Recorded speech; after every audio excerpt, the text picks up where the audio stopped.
ദിലീപ്, മഞ്ജു വാര്യർ എന്നിവരെക്കുറിച്ചുള്ള ചർച്ചയാണ് social media മുഴുവനും. ഇവരെ അനുകൂലിച്ചും പ്രതികൂലിച്ചും സോഷ്യൽ മീഡിയയിൽ നിരവധി പോസ്റ്റുകൾ വരുന്നുണ്ട്.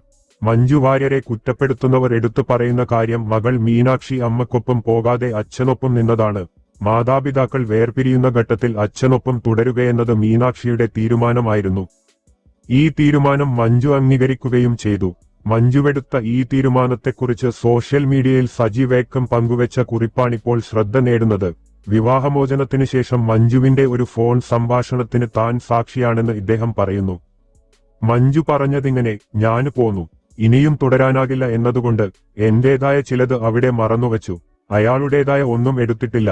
ഏറ്റവും വലിയ ഹൃദയവേദനയോടെ താൽക്കാലികമായെങ്കിലും മകളെ അവിടെ ഉപേക്ഷിച്ചു. കാരണം അവളുടെ പ്രിയപ്പെട്ട കൂട്ടുകാരികളെ വിട്ടുപോരാൻ ഞാൻ എങ്ങനെ പറയും? പെട്ടെന്നുള്ള മാറ്റം അവളെ മുറിപ്പെടുത്തും. അതിനുമപ്പുറം അയാൾ വെറുതെയിരിക്കില്ല. തന്റെ പക്ഷം ന്യായീകരിക്കാന് മകൾക്കായി കേസ് കൊടുത്തേക്കാം. അതിനായി എത്ര പണവും ചെലവഴിക്കാം. അവളെ എന്നിൽ നിന്ന് തട്ടിക്കൊണ്ടുപോകാം. അതിനുള്ള സർവ്വസന്നാഹങ്ങളും അയാൾക്കുണ്ട്.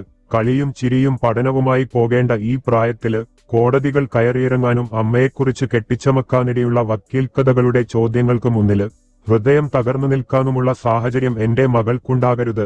എന്നോടുള്ള വാശിക്കാണെങ്കിലും മകളെ അയാൾ കൂടുതൽ നന്നായി നോക്കും. ചെറിയ കുട്ടിയല്ലേ.